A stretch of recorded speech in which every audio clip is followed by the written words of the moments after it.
Je vous propose, par cette chaleur ambiante, de commencer ce conseil municipal. Et je propose que Madame Magnier soit secrétaire de séance et je lui cède la parole pour l'appel. Merci Madame le maire. Madame Valérie Forniez. Monsieur José Henrard.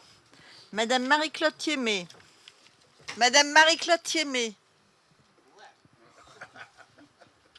Monsieur Jean-Yves Sibyl. Madame Marie-Thérèse Magnier, présente. Monsieur Jean-Michel Marin.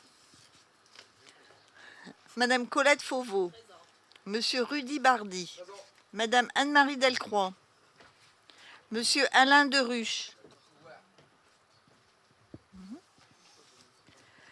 Madame Nathalie Lisiac. Monsieur Raymond Demory. À qui? Madame Marie-Dominique Skripniak. Monsieur Christophe Etch. Madame Isabelle Bécu. Monsieur Eladio Rojas. Madame Marie-Claire Slomiani. Monsieur Bernard Skripzak. Madame Corinne Nouveau. Monsieur Jacques Petit. Madame Thérèse Louvion. Monsieur Dominique Couvelard. Monsieur Fabrice Arambin. Madame Isabelle Novicki. Monsieur Christian Chollet. Madame Delphine Delannoy. Monsieur Sylvain Papin. Madame Michèle Bonenfant. Monsieur Enrico Boticchio. Sur la route. Merci. Merci Madame Magnier. Avant de passer à la lecture des décisions que j'ai prises, je souhaiterais en introduction vous donner quelques informations et répondre à quelques questions qui ont été posées la fois dernière au conseil, en fin de conseil municipal. Donc, un petit retour, Monsieur Papin, sur votre demande que les comptes rendus du conseil municipal soient plus réel, entre guillemets. Et donc, en date du 1er juin, vous m'aviez informé que dans le compte-rendu du Conseil du 5 avril, nous ne respections pas vos propos. Et donc, nous avons relu la bande et nous sommes désolés, mais effectivement, ce qui est écrit dans le truc ce qui est écrit dans le compte-rendu a été retranscrit mot pour mot. Donc voilà, je tiens à votre disposition bien évidemment la cassette audio, hein, on l'a prise si vous souhaitez l'écouter, mais enfin je souhaitais vous dire que bon, voilà, Gaëlle avait fait attention et donc elle est très attentive à ce qui se dit et elle fait très attention aux propos qui sont tenus. De même, pour aller dans le sens de ce qu'on a dit au dernier conseil, je demande donc à l'ensemble du conseil de me demander, pour prendre la parole, s'il souhaite faire une intervention supplémentaire, comme je l'ai dit la fois dernière. Ensuite, vous m'avez demandé aussi l'étude sur l'église Saint-Martin. Donc, on vous a fait un 8 transferts, mais qui ne fonctionne pas, c'est ça? Donc, si vous avez une clé USB, on peut vous communiquer les éléments sur la clé USB. Monsieur Boticchio n'étant pas là, il peut y avoir une explication sur les comptes de tiers, si vous le souhaitez, et si vous souhaitez lui transmettre, ou si vous souhaitez qu'on reporte au prochain conseil dans l'attente de sa présence, ou on va attendre qu'il arrive, effectivement, puisque vous m'avez dit qu'il arrivait, excusez-moi. Donc ça, c'est pour les questions qui m'ont été posées la dernière fois. Pour les questions d'information, je souhaitais faire une information sur le projet de l'école Langevin, qui est bien avancé et qui en est à sa phase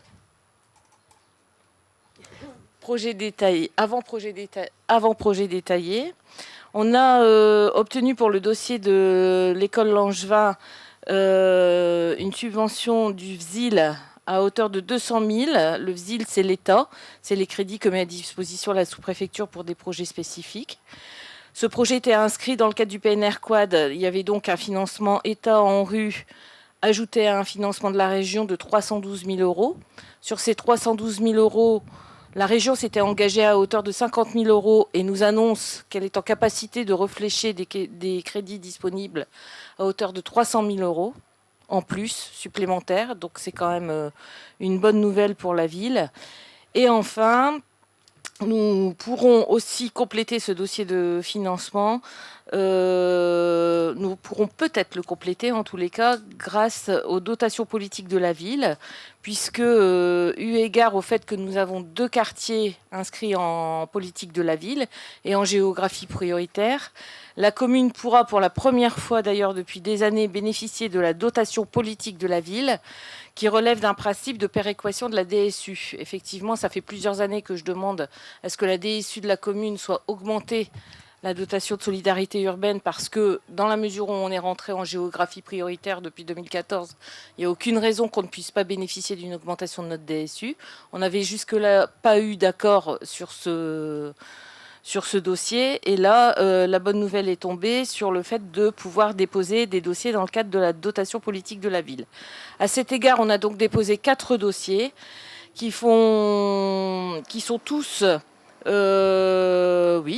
tous inhérents aux écoles de Fresnes. Un dossier pour la réhabilitation de 2 classes à l'école Pierre et Marie Curie, puisque vous savez que l'année prochaine, il faudra passer au CE1 dédoublé, et donc il faudra fournir des classes supplémentaires. Donc c'était l'opportunité pour nous de faire ces travaux par entreprise. Un dossier pour la réfection de la toiture du second bloc de l'école Daniel Ferry, puisqu'il y a des travaux... Daniel Ferry. Puisqu'il y a des travaux qui ont été réalisés sur le bâtiment principal. La réfection des 2 toitures des locaux existants sur l'école maternelle Langevin, c'est-à-dire sur l'ancienne école et sur un petit préfac qui est juste derrière l'école et qui nécessite... Alors, c'est des dossiers importants parce que, par exemple, les 2 réfections de toiture à Langevin, c'est pas loin de 400 000 € puisque c'est que de l'amiante.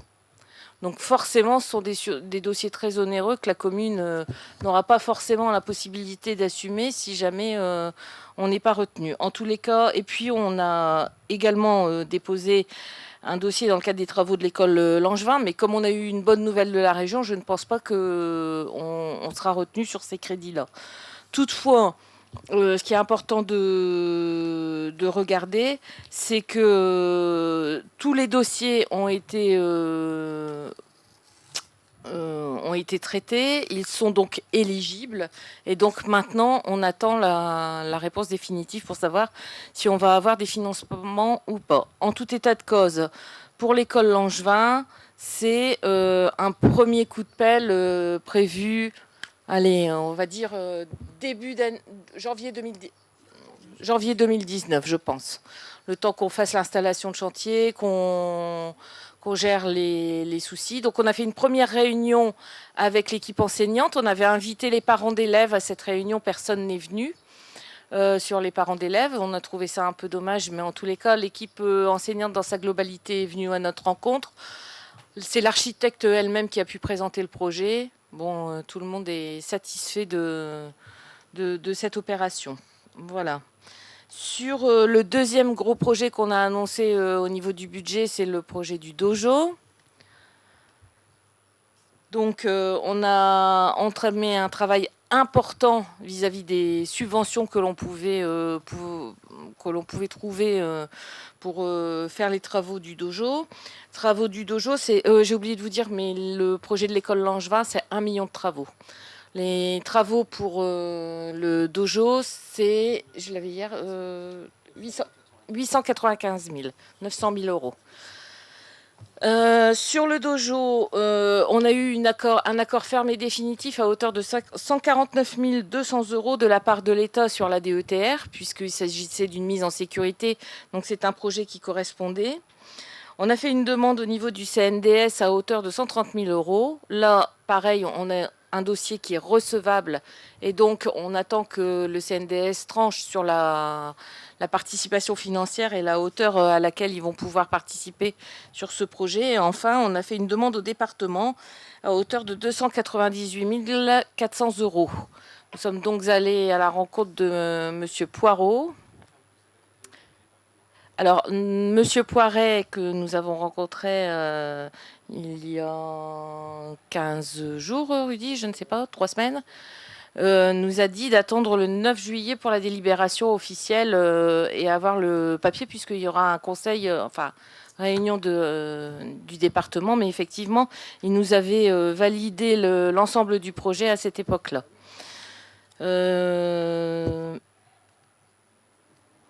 Sur le projet du dojo,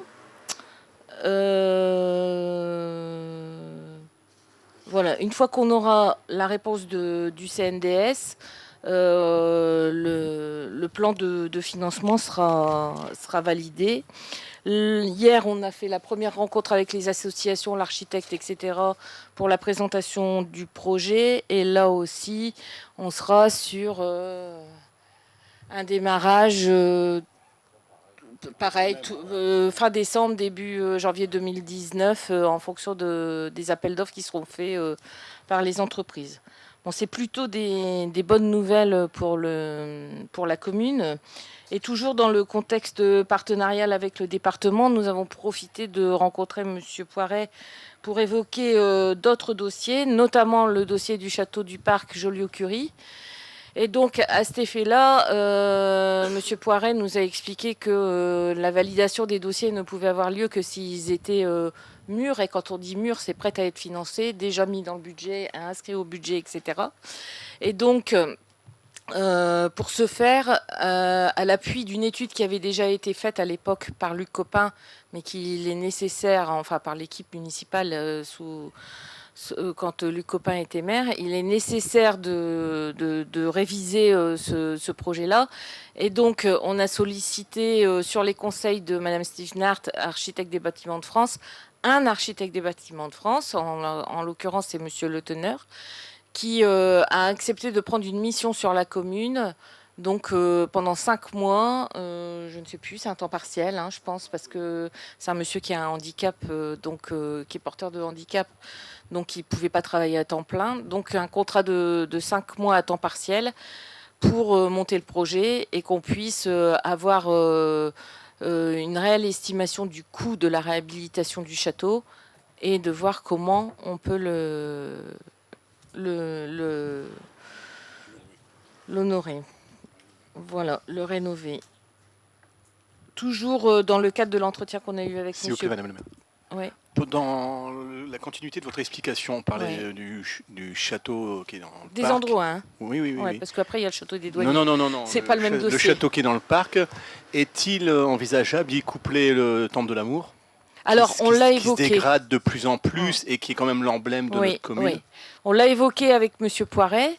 La difficulté de coupler les deux dossiers, c'est d'avoir la source de financement importante au même moment et au moment de déposer le dossier, puisque je vous l'ai dit, monsieur Poiret nous a bien expliqué que la politique du département, c'était on dépose un projet, on finance, enfin voilà, c'est tout de suite. Avant, on déposait un projet et puis quelquefois, le temps que le dossier se passe et que le financement, que les communes aient le temps d'avoir les financements, etc., il y avait 1 à 2 années qui se passaient.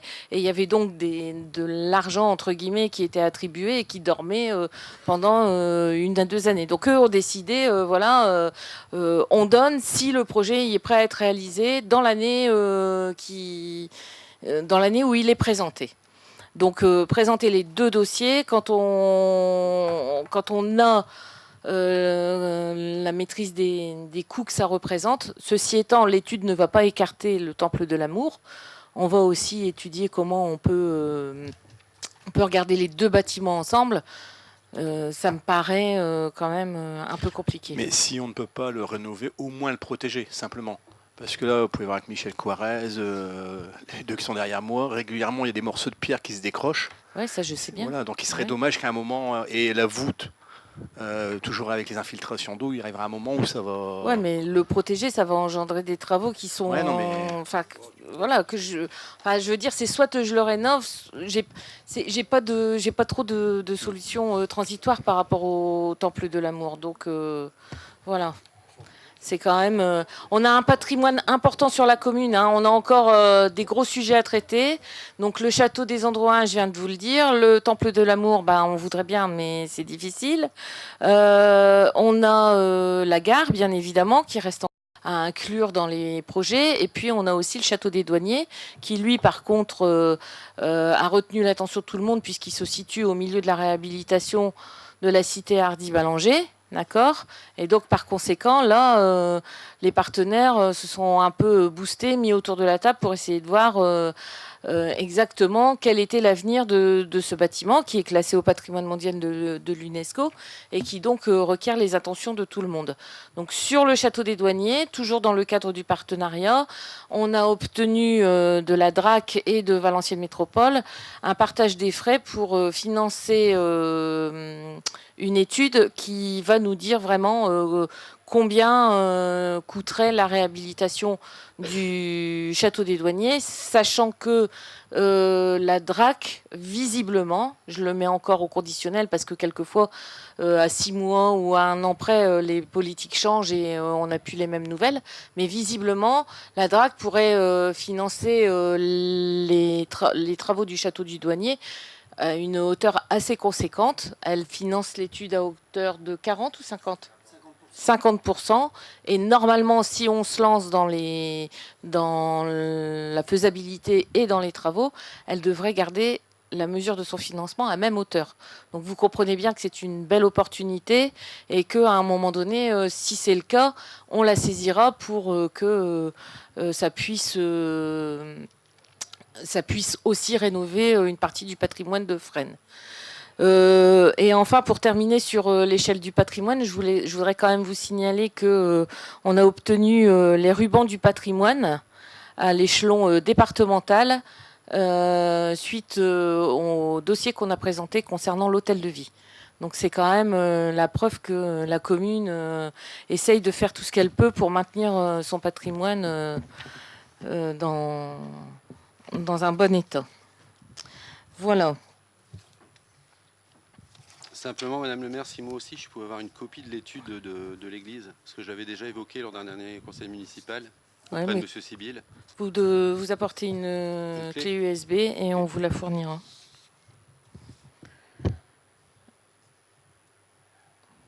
Voilà, toujours dans le cadre de la rencontre qu'on a eue avec le département, même si ce n'est pas directement lié à la ville, on a abordé le sujet de la rue Jean Jaurès, puisque là, c'est l'agglo qui porte ce projet-là, dans la mesure où la rue Jean Jaurès, sur sa partie entre la Poste et la commune des Copons, est reconnue d'intérêt communautaire. Donc, nous avions sollicité Valenciennes Métropole afin qu'ils puissent envisager des travaux sur cette rue.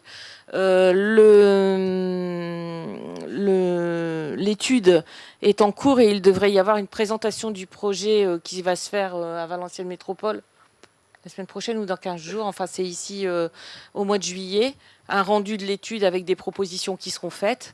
Et donc, j'ai demandé à M. Poireux au département d'être attentif au cofinancement qu'ils peuvent apporter avec Valenciennes Métropole sur ce dossier qui est quand même important et qui constitue le seul axe qui n'a pas été traité quand même sur la ligne de tram entre Anzin et Vieux-Condé.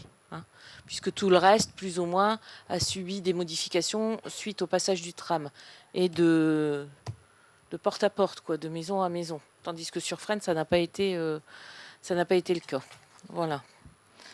Évidemment, ce projet intègre tout ce qui est réduction de la vitesse, etc., puisqu'on sait qu'à cet endroit-là, c'est l'endroit où les voitures roulent le plus vite à Fresnes-sur-Escaut. Voilà. Toujours dans les informations que je souhaitais vous donner, vous savez tous et vous avez peut-être des questions par rapport à ça, que nous avons une forte fréquentation de la part des gens du voyage en ce moment sur notre commune. Donc je voulais un peu recadrer ce qui s'est passé par rapport aux gens du voyage. Alors de manière...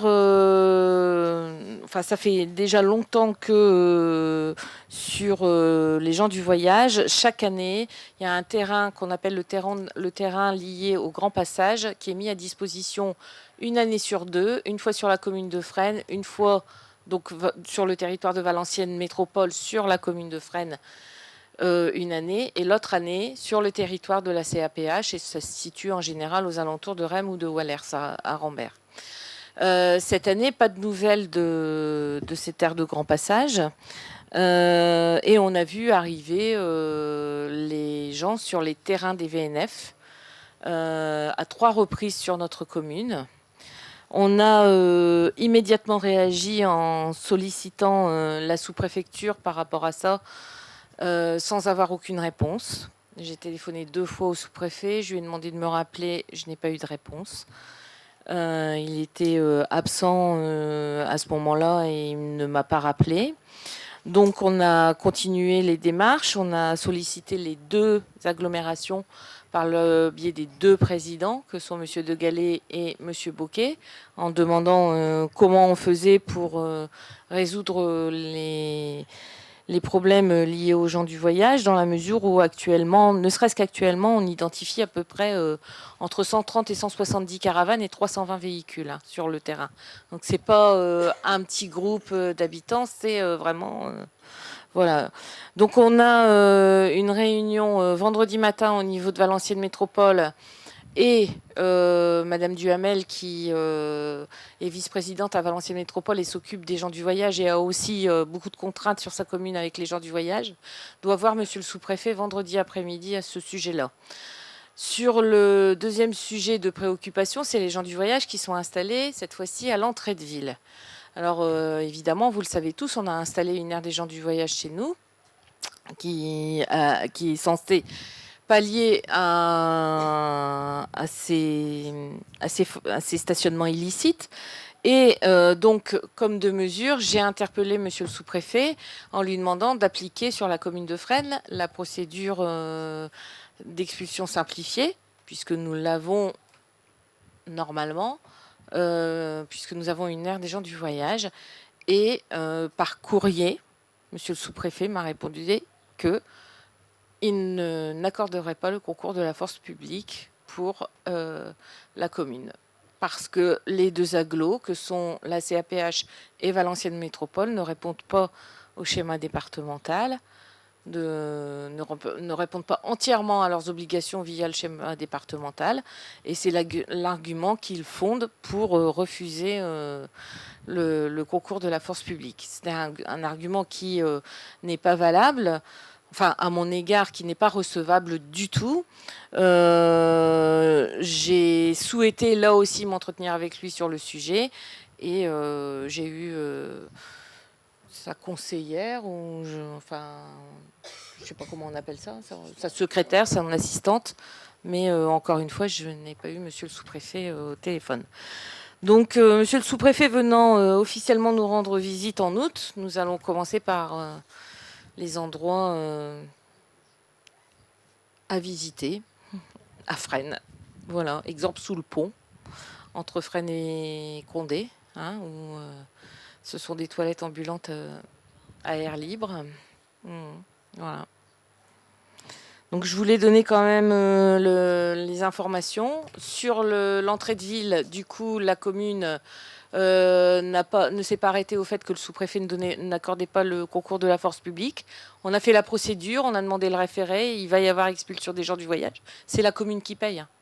Il faut le savoir. À chaque fois, la commune, elle paye pour pouvoir mandater l'huissier, mandater l'avocat, faire le référé et expulser les gens du voyage. C'est un peu regrettable et je regrette vraiment que l'État n'assume pas ses fonctions régaliennes par rapport à ça. J'étais au courant puisque j'en avais parlé un petit peu avec Jean-Yves. Moi, j'ai me fait une réflexion différente pour l'avoir géré les gens du voyage en tant que privé il y a de ça quelques années. Si je me trompe, d'abord, ils sont sur un terrain qui ne leur appartient pas. Mais ça, ils font ce qu'ils veulent, c'est que le préfet. Par contre, ils font bien du détournement, pour ne pas dire du vol, d'énergie, que ce soit d'électricité, que ce soit de l'eau, à qui appartiennent ces sources d'énergie. Puisque nous, c'était sur le point qu'on travaillait à chaque fois avec un dépôt de plainte pour vol. Comme ils sont propriétaires de caravanes, c'est pas des Roms, ils sont solvables. Ils vont 1 plainte, 2 plaintes, 3 plaintes, après ils viennent plus. Alors, c'est une procédure que le commissaire Courtecuisse a mis en place. Voilà. Donc c'est en cours, puisqu'on a été sollicité avant-hier par un riverain sur lesquels les gens du voyage se sont branchés. Donc lui, il n'avait plus d'électricité dans sa maison. Donc les gens du voyage avaient de l'électricité, mais lui, dans sa maison, il n'y avait plus d'électricité. Donc on a sollicité Enedis, etc., enfin pour les interventions d'urgence. Donc ça a été fait. Mais néanmoins, on a eu le commissaire divisionnaire Courtecuisse au téléphone cette semaine, et donc la procédure est engagée aussi par rapport à ça. Voilà.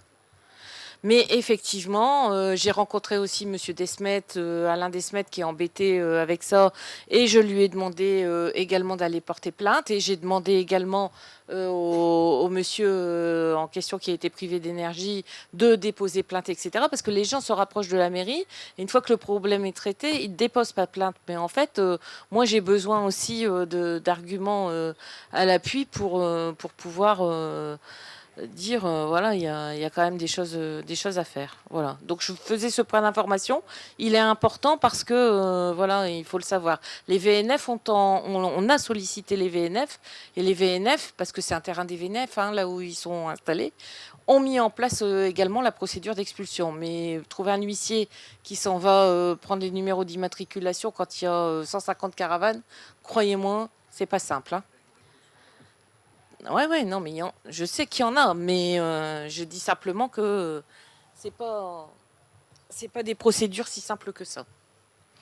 Voilà. Tout ça pour dire que bon, on se préoccupe de cette situation également.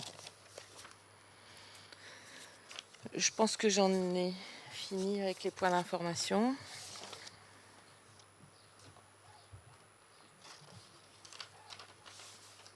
Voilà. Ah oui, et puis vous avez eu chacun à votre place une petite carte qui a été mise en place aussi par Valenciennes Métropole dans le cadre des dispositifs vifs, etc. et qui vise à favoriser les déplacements dans la ville et notamment les déplacements à vélo ou à pied. Donc cette petite carte permet à tous de mesurer les temps de trajet entre d'un endroit à un autre, etc. Donc vous avez... c'est les parcours piétons, c'est intéressant et c'est sympathique. Ça montre que quelquefois on peut laisser la voiture à la maison et faire un petit peu de marche. Tu veux que je fasse le temps de trajet entre chez toi et la mairie? Voilà. Bien, voilà. Après ces éléments d'information, je vais passer au conseil et aux délibérations, et je vais vous faire la lecture des décisions qui ont été prises depuis le dernier conseil municipal. Donc la décision 36, c'est la dotation politique de la ville, je vous en ai parlé. Ce sont des demandes de financement que nous avons fait pour les travaux d'extension de l'école maternelle Paul Langevin. Le montant de l'opération, 903 788 € et les financements sollicités, 300 000 €. La délibération numéro 37, c'est le marché en procédure adaptée pour les fournitures scolaires, pédagogiques, travaux manuels et fournitures de bureaux. Le lot 1, fourniture de bureaux, papier et enveloppe pour les services administratifs. Fourniture scolaire et de bureaux à usage scolaire, attribué à la société papeterie La Victoire de Tourcoing. Et le lot numéro 2, pour les fournitures de travaux manuels pour les écoles maternelles, primaires et centres de loisirs enfance et petite enfance, ainsi que le lot 3, matériel pédagogique, livres et jouets, attribué à la société Majuscule à Saint-Amand. La durée du marché est de 1 année. La décision numéro 38, c'est la réhabilitation et la mise aux normes et l'extension du dojo, donc avec la mission de maîtrise d'œuvre pour la conception et l'exécution des travaux qui a été confiée au groupement d'architectes Simon MEIC. Le montant de la mission est de 59 210 € pour la mission de base et 10 540 € pour la mission complémentaire. La décision numéro 39, la dotation politique de la ville, c'est également une demande de financement pour la réfection des 2 toitures de l'école Paul Langevin. Le montant de l'opération, c'est 206 349 € et les financements sollicités, 165 079 €. La décision numéro 40, c'est aussi une demande de dotation pour la politique de la ville et une demande de financement pour la réfection de la toiture de l'école Daniel Ferry. Le montant de l'opération, 142 072 € et les financements sollicités, 113 658 €. La délibération numéro 40, toujours dans le cadre de la dotation politique de la ville, une demande de financement, et cette fois-ci pour la réhabilitation des 2 classes de l'école Pierre et Marie Curie, pour un montant total de 58 723 € et un financement sollicité à hauteur de 46 978 €. La décision numéro 42, c'est la réalisation d'une mission de vérification technique en vue d'obtenir l'autorisation d'ouverture d'un établissement recevant du public pour la maison des assistantes maternelles au 22 rue Jean Seguin. Le montant de la prestation s'élève à 1 250 €. La décision numéro 43, c'est une mission de relevé topographique du complexe sportif de l'Aune, rue Jules Guesde, pour la SARL Géoproject de Saint-Amand, dont le montant s'élève à 1 535 € hors taxe. La décision numéro 44, c'est une mission de division cadastrale en vue d'identifier le domaine public rue Jules Guesde au complexe sportif de l'Aune, à la SARL Géoprojet de Saint-Amand. Le montant de la mission est de 235 € hors taxe. Sont tous les deux des projets qui sont inhérents à l'extension et à la réhabilitation du dojo. La décision numéro 45, c'est le marché en procédure adaptée pour la société de restauration scolaire et des centres de loisirs, Lys Restauration à Lys-les-Lannoy, avec des prix unitaires au repas de 2,21 € pour les maternelles et 2,27 € pour les primaires et 2,42 € pour les plus de 12 ans. La durée du marché, une année de septembre 2018 à août 2019. La décision 46, c'est la saisine de Maître Arbonnier, avocat du barreau de Valenciennes, pour la mise en œuvre de la procédure d'expulsion des gens du voyage à l'entrée de ville. On vient d'en parler. La décision numéro 47, c'est la saisine de la SCP Desk Benoît Félix, huissier de justice à Valenciennes, pour la mise en œuvre de la procédure d'expulsion des gens du voyage. Et enfin, la décision numéro 48, c'est la sollicitation d'une subvention à la DRAC des Hauts-de-France pour la réalisation de l'étude préliminaire en vue de la restauration et de la transformation du château des douaniers en restaurant d'insertion et en école de formation à l'agriculture urbaine pour un montant de 29 560 €.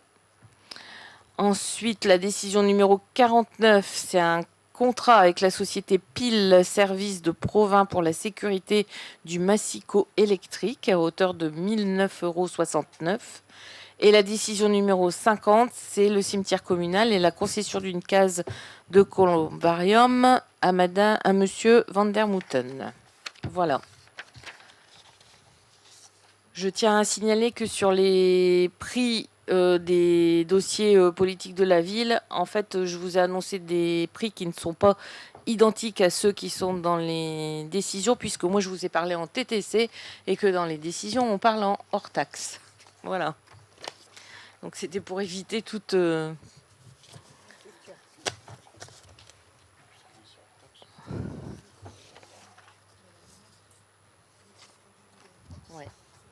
Voilà.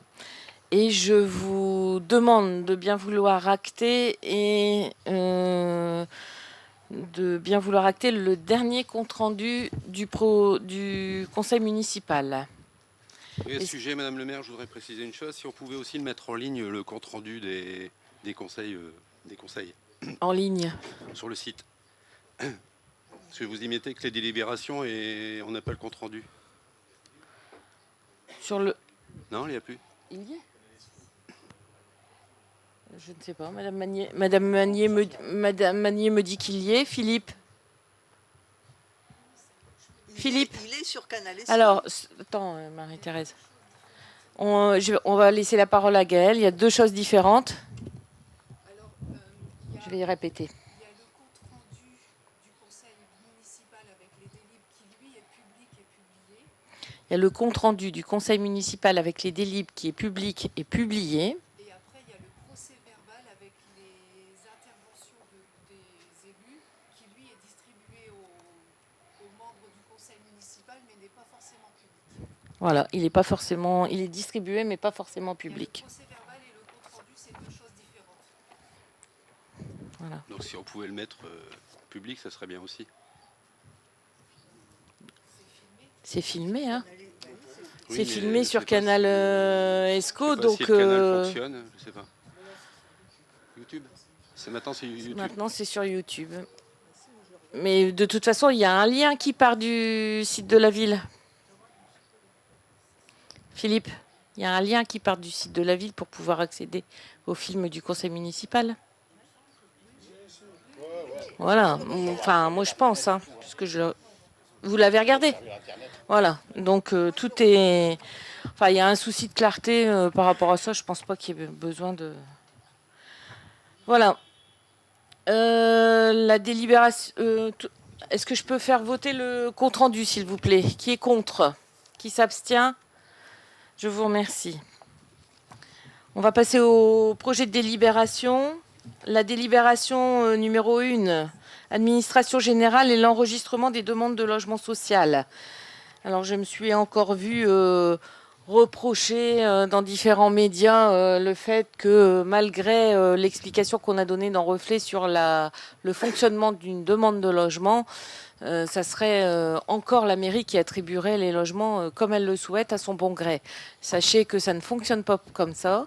D'ailleurs, pour pouvoir être un peu plus OP sur les demandes de logement et la façon dont on les traite, la mairie a fait la demande pour pouvoir se porter en tant que guichet enregistreur des demandes de logement social dans le cadre de la loi de mobilisation pour le logement. Ce qui va permettre de pouvoir recevoir l'ensemble des demandes de FREN, de les enregistrer nous-mêmes directement et de pouvoir avoir une connaissance complète et parfaite de l'ensemble des dossiers. Voilà. C'est l'objet de cette délibération pour laquelle il vous est demandé de m'autoriser à déléguer cette mission au Centre communal d'action sociale qui gère le logement. Y a-t-il des demandes d'explication? Qui est contre? Qui s'abstient? Je vous remercie.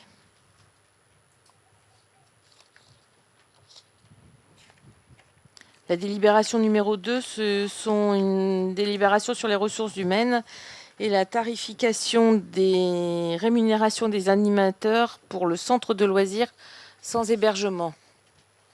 Délibération qui est passée chaque année, qui concerne les mois de juillet et les mois d'août, ainsi que les petites vacances. Moi j'ai une petite question au niveau des animateurs non diplômés. C'est-à-dire ils font bien 35 heures semaine ou...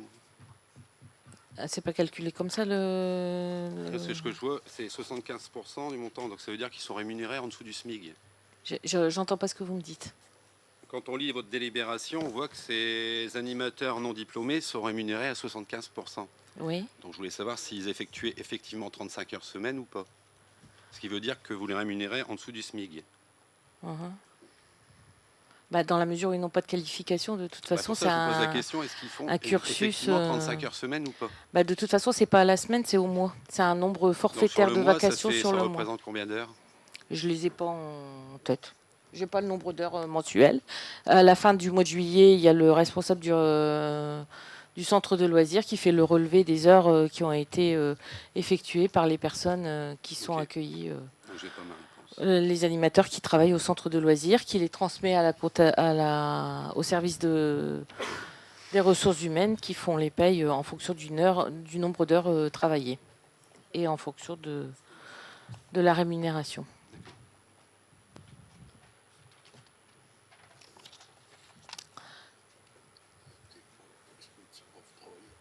Non. Il y a des communes, ils sont moins payés que chez nous. Qui est contre cette délibération? Qui s'abstient? Je vous remercie. La délibération numéro 3 pour les ressources humaines, c'est l'ouverture d'un poste d'adjoint technique à temps non complet et la modification du tableau des emplois de la commune. Donc, il est demandé au conseil municipal la création d'un emploi d'agent technique à temps non complet à raison de 25 heures hebdomadaires à compter du 1er août 2018. Et donc, la modification du tableau, vous la voyez dans la délibération, qui est faite à la suite.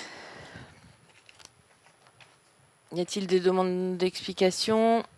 Je mets au vote. Qui est contre? Qui s'abstient? Je vous remercie. Alors, la délibération numéro 4, c'est l'approbation de la convention d'usage des conteneurs d'apport volontaire sur le territoire de la communauté d'agglomération de Valenciennes Métropole. Vous avez la convention qui suit et cette délibération vise à adopter les modalités de fonctionnement et de répartition des droits et des devoirs de chacun dans le cadre de l'usage des poubelles, ce qu'on appelle plus généralement les poubelles enterrées.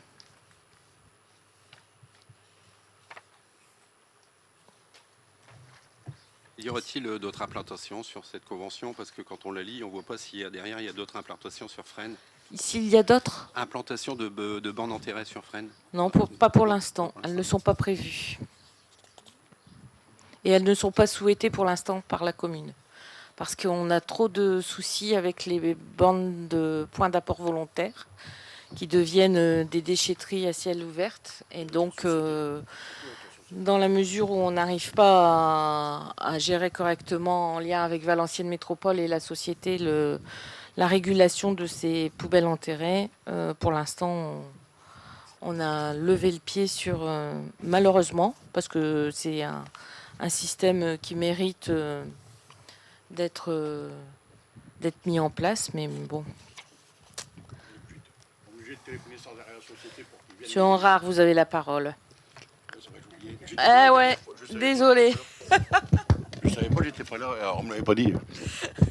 On oublie de téléphoner sans arrêt à la société pour venir les vider parce qu'ils ne contrôlent rien du tout, c'est plat, ça déborde, et puis on attend qu'il passe, et on attend qu'il passe. Alors on nous dit qu'on a un camion, il y a un autre camion en panne, ou bah, les gens n'ont le bol, alors ils mettent à côté, c'est plat. Alors on ne peut pas leur en vouloir non plus, ils sont déjà à l'origine. C'est déjà, il y a des déchets autour, mais là c'est une catastrophe ce truc. Alors tant que ça ne sera pas réglé ce problème, il n'est plus question d'avoir des poubelles enterrées. Tant que pour une société un peu plus sérieuse. Alors, de toute façon, c'est Valenciennes Métropole qui gère ce dispositif et le vice-président nous a dit avoir fait un rappel à l'ordre sur les conditions d'utilisation. Alors, sur la délibération numéro... j'ai pas fait voter, excusez-moi. Qui est contre cette délibération? Qui s'abstient? Je vous remercie. Sur la délibération numéro 5, il s'agit de mettre en place une convention avec le département du Nord relative à l'installation d'un coussin berlinois dans la rue Émile Zola. Nous avions été sollicités il y a plusieurs mois de cela par les riverains qui habitent juste à la jonction, après le pont. Quand on vient de Condé, on descend et puis là, il y a un feu où les voitures en général vont à une vitesse excessive parce qu'elles vont vite pour éviter de passer au rouge. Et donc, il y a plusieurs riverains qui sont venus nous voir afin qu'on mette quelque chose pour tenter de ralentir ces véhicules. Donc, on a fait la demande au département et on a eu une réponse positive pour y installer 2 coussins berlinois. Oui. À cet endroit-là, il y a déjà des... Je ne sais pas comment on appelle ça, les gros dos d'âne. Ouais, non. C'est plateaux, voilà. Et si on y roule vite, normalement, on accroche... Bah, on n'accroche rien du tout, je peux vous le dire. Non. Franchement. J'y passe plutôt en tracteur qu'en voiture, mais... Non, je respecte les limitations de vitesse comme tout le monde. Voilà, donc je mets aux voix cette délibération pour m'autoriser à signer la convention avec le département. Qui est contre? Qui s'abstient? Je vous remercie. Alors, la délibération suivante, c'est une délibération comme on en a pris et on finit d'en prendre d'ailleurs, puisqu'il n'y a plus que 2 ou 3 propriétaires, pour l'acquisition de l'emprise de la voirie auprès d'un particulier pour le champ du moulin. Puisque les travaux sont maintenant lancés et qu'il nous restait 1 ou 2 propriétaires à solliciter pour pouvoir avoir fait l'ensemble des rétrocessions. Donc il s'agit de la parcelle de monsieur Hérisson Valentin et de madame Herlot Laurie.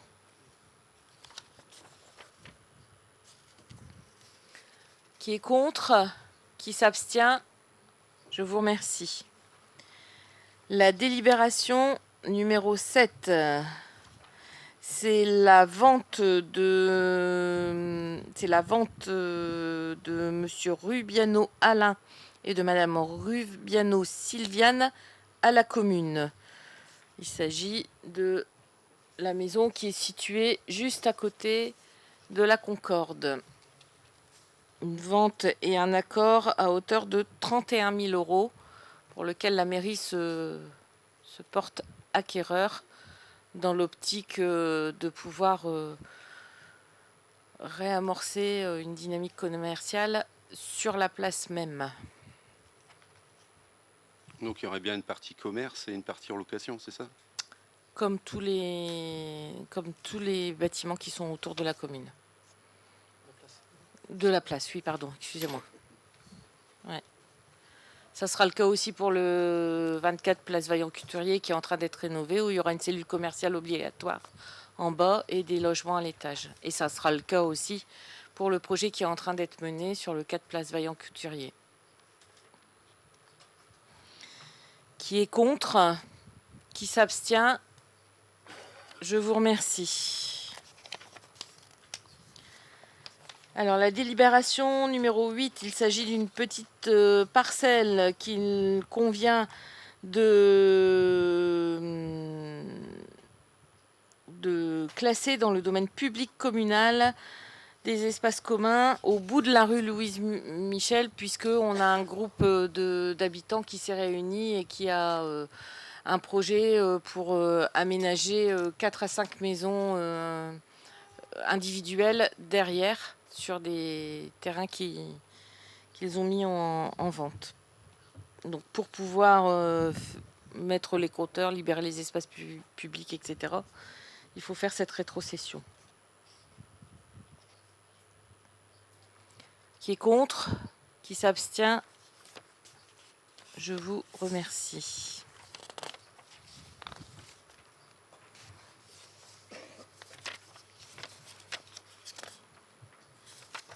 Je suis à la 10, j'ai pas la 9.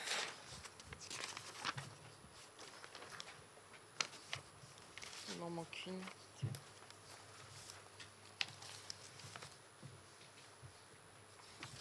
Faut passer les pages. Non, ça y est, j'y suis. Ouais, je l'ai. Excusez-moi. La délibération numéro 9, la mise à jour des tarifs de la restauration scolaire. Donc, pour rappel, les tarifs de la restauration scolaire n'ont pas été modifiés depuis un bon moment, depuis le 5 décembre 2012. Et donc, le tarif de la cantine scolaire était de 2,80 € pour les familles imposables et 2,70 € pour les familles non imposables. Les familles bénéficiaires des secours mensuels du CCAS payaient 1,70 € le repas. Il est proposé au conseil municipal d'augmenter légèrement ces tarifs et de passer à 3,10 € le repas pour les familles imposables et à 3 € pour les familles non imposables. Je tenais quand même à préciser que sur cette délibération, il n'y avait pas lieu de présenter deux tarifs comme ça. Un seul suffisait. Les 3,10 € auraient suffi sur cette délibération. Et après calcul, on se rend compte quand même qu'il y a une perte de 40 € par famille sur l'année de pouvoir d'achat. Ouais. Donc vous suggérez de ne pas faire de différenciation? Pas d'augmentation, parce que quand on voit que le pouvoir d'achat quand même est en légère baisse au niveau avec les augmentations de gaz et tout ça, il n'y avait pas lieu de faire une augmentation quand même.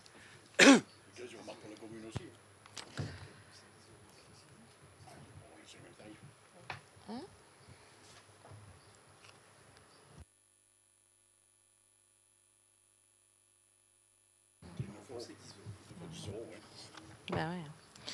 Le coût, Monsieur Lemans me fait remarquer à juste titre d'ailleurs que le coût d'un repas pour une famille à Fresnes, c'est pas 3,10 €, hein. C'est 10 € quand on compte le coût de la dame de ménage, le coût de l'agent qui fait le service, etc. Donc bon, voilà. Donc la régie des recettes sera également modifiée pour l'encaissement des repas de la restauration scolaire en conséquence des nouveaux tarifs. Qui est contre? Ah, vous n'êtes pas contre? Vous ne votez pas contre? Ah. Qui s'abstient? Je vous remercie.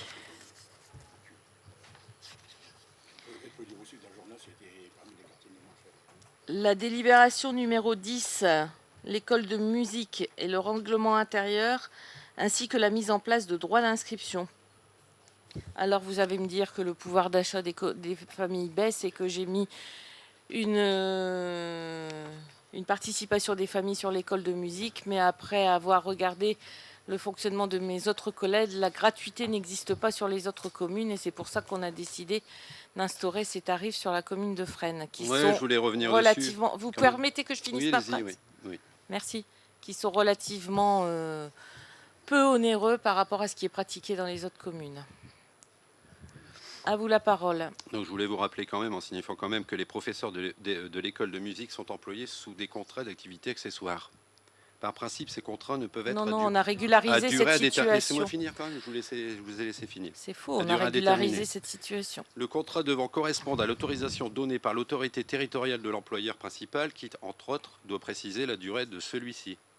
Toutes les communes de l'arrondissement passent chaque année une annonce de recrutement pour l'ensemble de leur personnel en activité accessoire. Donc c'est au centre de gestion, on prend les communes de Condé, Marly, c'est ce qu'ils font. On peut aller plus loin, Éconin, Wattignies, c'est la même chose. Okay. Or, sur la commune de Fresnes, je n'ai jamais vu aucune annonce. De plus, la création d'un poste d'activité accessoire doit se faire par délibération. Celle-ci devant préciser une durée et dans quelles conditions cette activité est renouvelable. La condition étant normalement liée à l'ouverture de l'école, la durée de l'activité et donc d'une année scolaire. Le renouvellement ne pouvant se faire que si les conditions sont réunies et par la prise d'une décision ou d'une nouvelle délibération. Je suis étonné de n'avoir jamais rien vu de tel depuis votre nomination. Il semblerait donc que depuis de nombreuses années, vous employez des personnes dans l'illégalité la plus complète. Je vous invite donc à régulariser leur situation le plus rapidement et à mettre en place une véritable politique de recrutement au niveau de l'espace musical. Eh bien, monsieur... Et plutôt que de croire les propos de M. Gaudin, un petit sondage sur les véritables raisons pour lesquelles les enfants quittent l'école de musique en cours d'année pourrait aussi vous être utile pour vos futurs recrutements. En ce qui concerne le tarif proposé de 10 € par enfant, je trouve dommage que la mairie s'abaisse à faire payer une activité gratuite depuis sa création pour obtenir une recette de 1 000 à 2 000 € par an. En rapportant au coût de gestion, le bénéfice net pour la commune ne sera que de quelques centaines d'euros. Merci. Ok, très bien. Alors, monsieur Zaramba, je tiens à vous signaler que je n'embauche pas encore de personnes au noir, quand même, à la mairie de Fresnes. Ce n'est pas dans mes pratiques et que la situation des professeurs de musique a été régulée. Ce ne sont pas des activités accessoires et vous les avez votées dans le cadre du conseil municipal, monsieur Zaramba. Alors référez-vous, s'il vous plaît, je vous ai laissé parler, laissez-moi parler, référez-vous au précédent conseil et vous verrez que récemment, nous avons voté sur un 3/10 d'ailleurs, ou je ne sais plus quoi, enfin un truc ridicule, où on a été obligé de voter pour mettre en conformité le contrat du professeur de guitare d'ailleurs. Et je pense que ça a été voté au Conseil d'avril.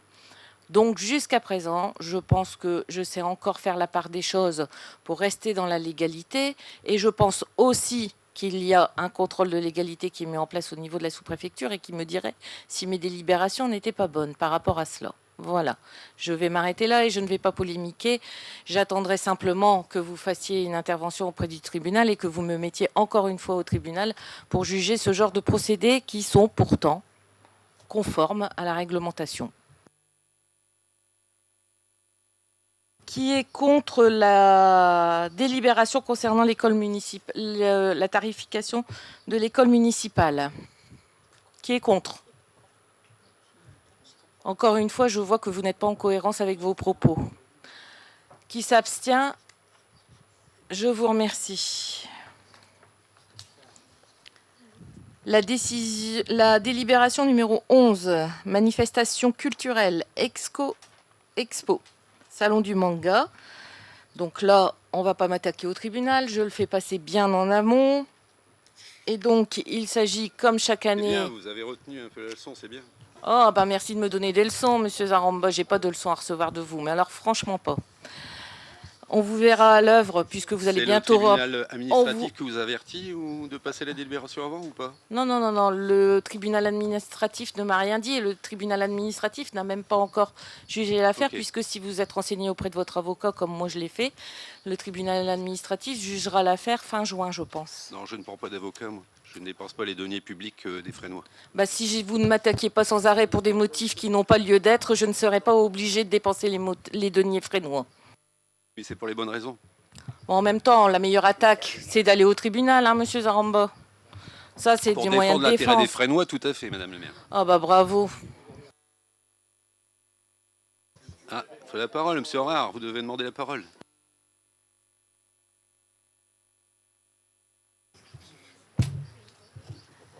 Donc sur la manifestation ESCO Expo, on prévoit une convention pour diviser les frais comme d'habitude à hauteur de 2 500 €. 2 500 € pour la commune des Copons, 2 500 € pour la commune de Fresnes. Et c'est la commune de Fresnes qui porte le projet et qui assurera l'ensemble des dépenses. Et la commune des Copons qui remboursera.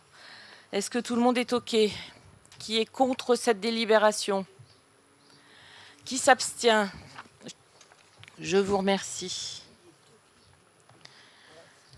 Sur la délibération numéro 12, une convention avec la communauté d'agglomération de Valenciennes Métropole pour la requalification de la cité Hardy-Ballanger dans le cadre du dispositif IT-FEDER. Il y avait une réunion publique hier au niveau de la cité Hardy-Ballanger. Donc, en vue d'exposer aux habitants le projet. Et il n'y avait pas beaucoup d'élus. Effectivement. Pardon ? Non, mais il y avait l'affiche qui avait été mise au niveau du panneau d'affichage, etc. Ah, si, si. Non. Bien. Cette délibération, de toute façon, fixe la participation de la commune avec un échéancier et les versements à effectuer. Pour rappel, ce projet au niveau de la réhabilitation de la cité Hardy-Ballanger, c'est quand même un projet qui s'élève à 3 640 551 € et 90 centimes. C'est un projet d'envergure et la part à charge de la commune sur ce projet s'élèvera à 618 033 €.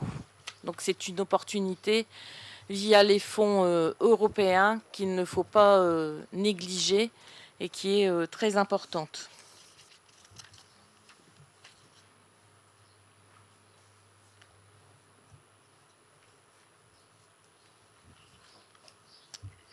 Voilà.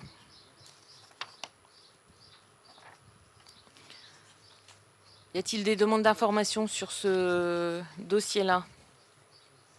Les travaux, premier coup de pelle, commenceront le 3 septembre. Date annoncée officiellement par le bureau d'études qui met en place le projet. Qui est contre? Qui s'abstient? Je vous remercie. La délibération numéro 13, la dotation de solidarité communautaire de Valenciennes Métropole pour la participation de la commune à l'animation et au développement pour l'office municipal des sports pour le 14 juillet. Vous avez la description de l'action dans la fiche qui suit. Une participation à hauteur de 4 000 €, identique à celle de l'année dernière. Comme je l'avais évoqué dernièrement, est-ce qu'il y a une réelle communication auprès des associations pour ce type de financement ou pas? Parce qu'on voit que c'est quand même des associations qui reviennent régulièrement, c'est toujours les mêmes. Alors, il y a une réelle communication auprès des associations, puisque c'est Monsieur Bardy c'est messieurs Bardy et Hecht qui s'en occupent, qui vont d'abord régulièrement voir les associations sur leur terrain de pratique et qui ont organisé, alors je n'ai plus la date en tête, mais on en avait parlé à l'époque.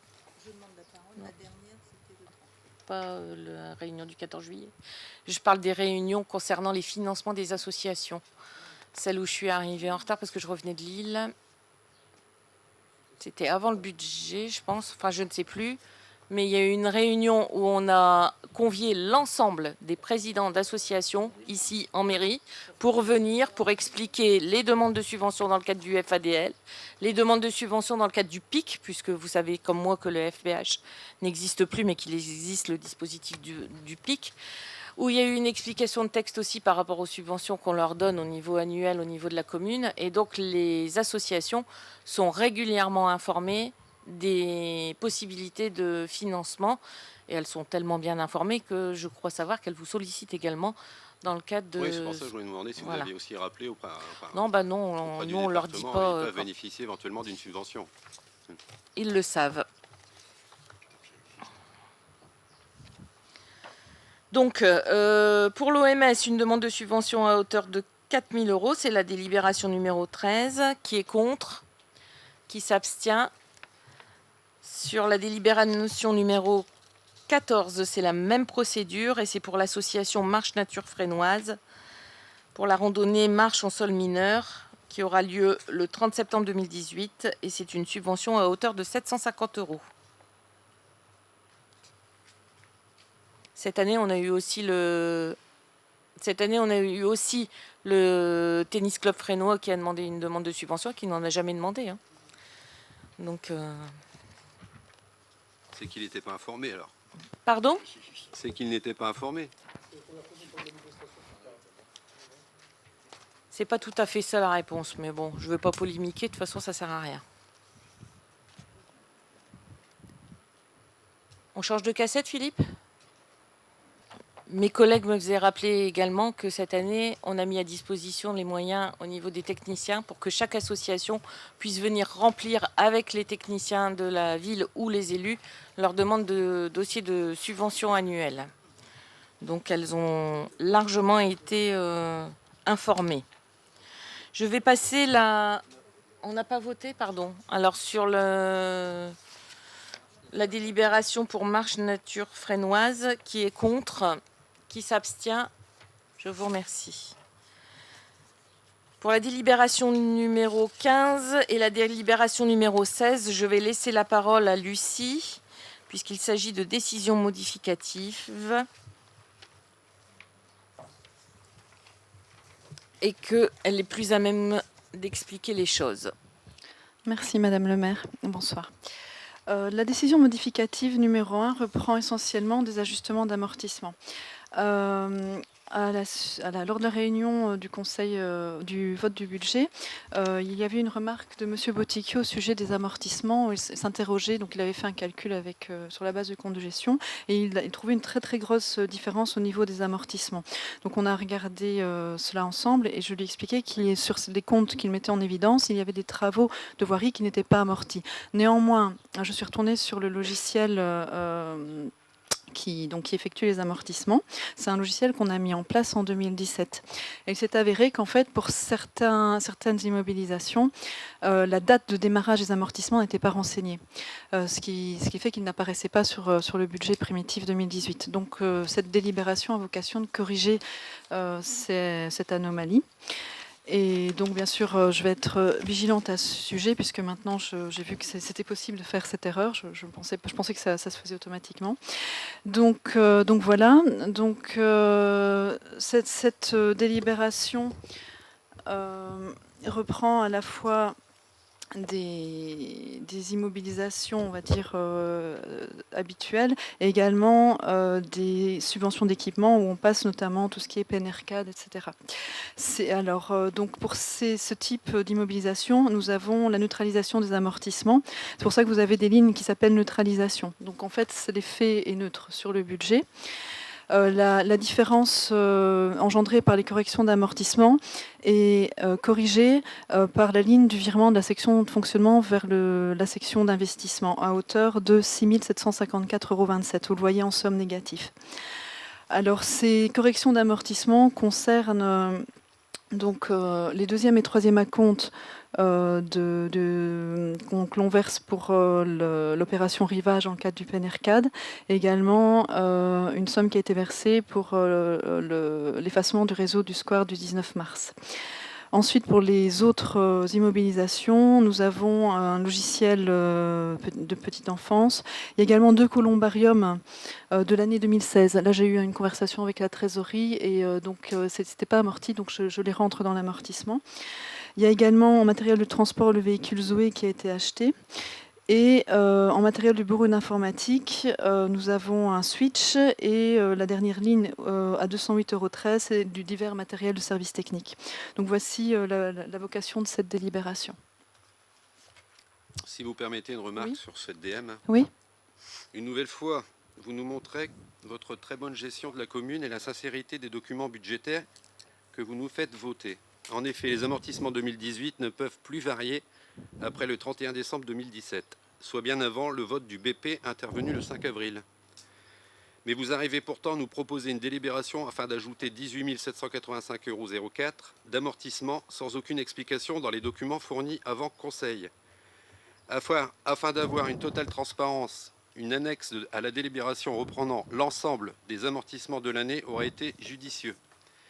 Je vous rappelle que ces modifications entraînent des changements sur vos besoins d'autofinancement à la section d'investissement qui n'étaient déjà pas couvertes lors de votre vote du BP, comme je vous l'avais fait remarquer. Cet oubli est-il donc volontaire? Ensuite, vous neutralisez des amortissements de subvention pour 12 030,77 €. Cette possibilité ouverte depuis le budget 2016 doit être indiquée lors du vote du budget. Rien n'y étant indiqué, il est supposé qu'aucune neutralisation n'est réalisée par la ville sur son exercice 2018. Afin de pouvoir effectuer votre DM, une délibération préalable à celle-ci aurait été nécessaire afin d'en préciser toutes les modalités. Alors, en ce qui concerne la neutralisation, il y a une délibération qui a été prise lors du vote du budget, reprenant, qui s'appelait amortissement. C'était les comptes 204, oui. Voilà. Par contre, j'attends toujours aussi les quelques remarques que je vous avais faites lors du vote du budget. Je n'ai toujours pas de retour aux questions que j'ai pu poser. Qui était? Excusez-moi. Vous reprenez le compte-rendu de réunion et vous allez les lire. Monsieur Zaramba, mes services ont Mais vous d'autres l'aviez chats. précisé lors du dernier conseil, madame. Bah, écoutez, puisque vous ne me laissez pas parler, je ne vous réponds Non, je vais vous plus. laisser parler. Merci, on Je vous clôt coupe la 2 minutes. question. Vous étiez adressé à monsieur Papin, Je passe justement, au sur le vote. sujet. Qui est contre? Qui s'abstient? Contre, monsieur Zaramba. Je vous remercie. Et donc, on va présenter la délibération suivante. Alors, décision modificative numéro 2.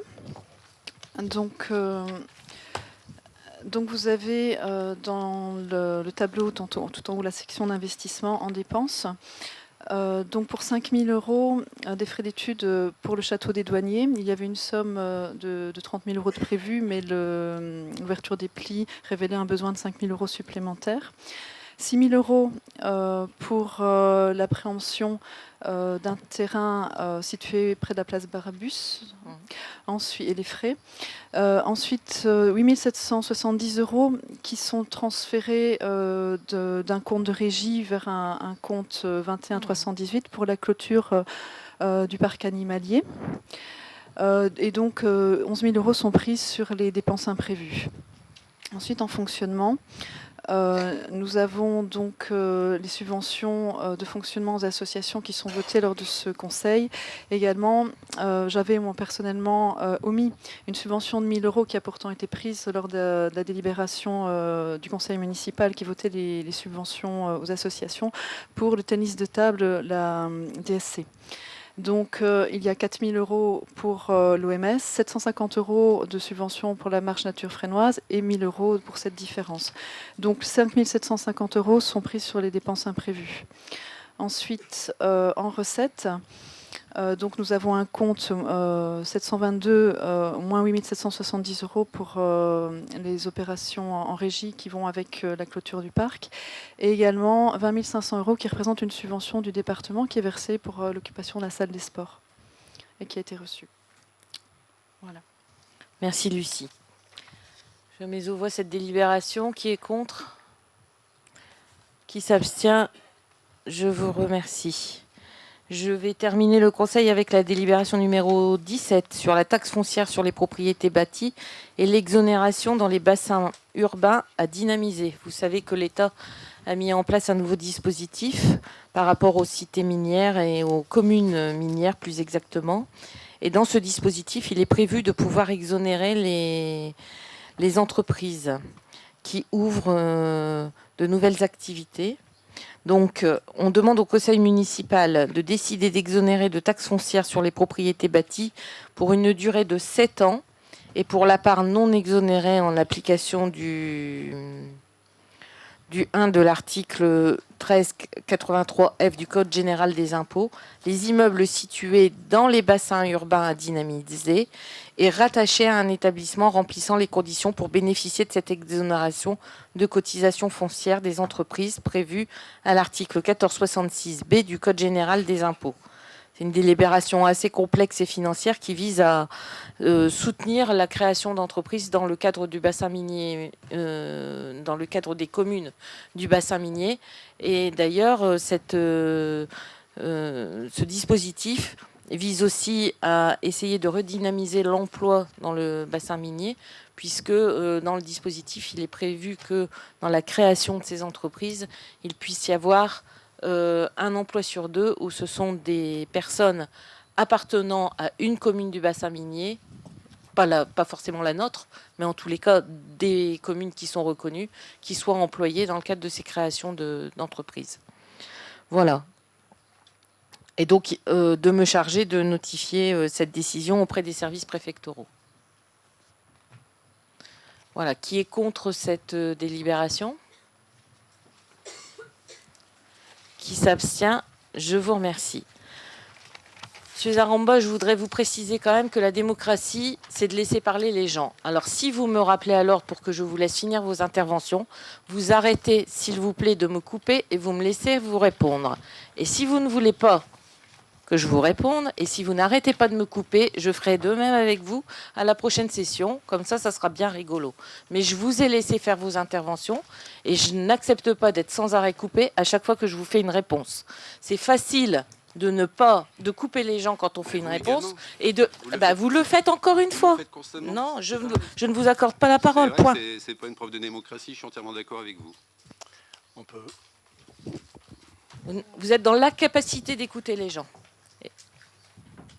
J'aimerais faire une petite intervention, ce qui n'est pas une question. Hein, oui. Parce qu'on a dit qu'on les renvoyait par courrier. Oui. On n'a pas été au-delà des gens du voyage. Moi, je n'ai pas pris cette décision. Ah bon, vous l'avez pris comme ça. Bon, c'est pas grave. J'ai dit que je pouvais jouer à ce petit jeu-là et redonner la décision de m'envoyer les questions. Mon intervention, c'est pour vous, mais aussi surtout pour Jean-Yves Sibylle. On a parlé des gens du voyage tout à l'heure, qui sont une grosse problématique. Je sais que vous la traitez. Par contre, il crée un deuxième problème, c'est le chemin du Pire. On a la végétation qui a énormément grandi. Et ça, pour moi, pour l'utiliser plusieurs fois par jour, ça devient très compliqué et très dangereux. L'accès au chemin cavalier, par exemple, les arbres ont poussé, on est d'accord, mais tout ce qui est la végétation au pied aussi, ce qui fait qu'on ne voit même pas, après le virage, si quelqu'un arrive. Quand vous avez des gens qui roulent normalement, c'est pas gênant. Vu comment ils roulent là, voilà, voire à mettre en sens unique en entendant, ou des coussins, quelque chose, parce que ça devient... on va faire des face-à-face, ça c'est une certitude. Et toutes les zones qui posent problème, si j'ai bien entendu la réflexion de M. Henrard, sont des propriétés communales. On est sur des terrains privés, terrains communaux. C'est les voiries, mais il suffit de prendre la voiture, le longer, on voit tous les angles qui posent problème, mais même pas d'abattre les arbres, hein, simplement d'élaguer pour qu'on puisse voir à travers et voir s'il y a un véhicule qui arrive. De mémoire, le chemin cavalier, c'est nous qui l'entretenons. Comment? Rien. Ah non, mais j'ai failli faire un face-à-face. Moi, avec le tracteur, je crains rien. Alors, mais ceux qui étaient en face... Monsieur Sibylle, je vous autorise à prendre la parole. Oui, on en avait discuté avec Sylvain. Effectivement, je le rejoins sur le fait que la présence des gens du voyage qui roulent à tombeau ouvert, c'est comme ça qu'on dit, à tombeau ouvert dans la rue, c'est vrai que ça facilite rien. C'est au niveau du chemin cavalier essentiellement, qu'il y a beaucoup de végétation. Au niveau de l'intersection entre le chemin du Pire et le cavalier. Là. Et sur les parties... On va demander au service d'aller vérifier, puis on va regarder si on peut débroussailler un petit peu. Ok. Et merci. ma deuxième intervention, est-ce que vous avez des infos sur le démarrage des travaux pour le canal Seine-Nord, Condé-Pomerol? Non. Parce qu'à Vieux-Condé, ils sont en activité pour préparer le bac de rétention des boues. Donc je voulais savoir si vous aviez des infos à ce sujet-là. Bon, on a une prévision de travaux à 2019, mais on n'a pas d'éléments avant. L'aménagement 2000. Monsieur Henrard, vous pouvez prendre la parole et ouvrir votre micro. L'aménagement en 2019, mais normalement les bouts, ça serait après. Ça serait plutôt 2020, d'après ce qu'ils nous ont dit. Mais l'aménagement, c'est pour ça qu'il commence. C'est toute l'année 2019. Ils doivent mettre un tapis de caoutchouc, tout ça. Donc, ils aménagent. Normalement, 2019 et 2020, ils commenceraient. Mais ce qui serait complètement absurde, puisqu'on a déjà battu tous les arbres qui sont le long entre Fresnes, l'Écluse jusque Condé, il y a 1 an de ça, et ça a déjà repoussé, et je comprends plus rien là. Ouais, mais ça, il faut vous adresser aux voies navigables. Parce que c'est eux qui ont la maîtrise du projet et c'est eux qui avancent au fur et à mesure. Ils n'ont même plus de barrière. Ils ont mis des barrières qui ont été dérobées tout de suite. Hein. Toutes les clôtures sont mortes. Merci de votre patience. Il y a un petit verre au frais qui est... Mais Madame Magnier... Donner son pouvoir parce qu'il m'en manque. Tu as les... Alors, a priori, est-ce que tout le monde a bien donné son pouvoir? Ça, j'ai les autres, alors c'est bon. Nickel. Merci à vous et je vous invite donc à boire le pot de l'amitié.